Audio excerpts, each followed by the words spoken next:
Hi everyone, today we will talk about how to fix or how to solve the problem of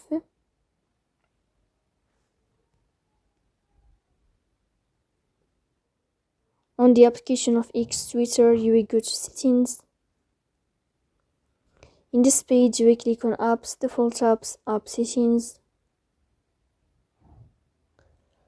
In this list you will go down until you find X Twitter and you will enter. Then this page of app info, you will click on first stop and you will click OK. Here you will enter to the window of storage. Then you will click on clear cache.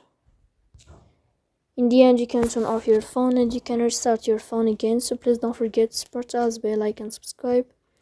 See you next time and thank you for your watching.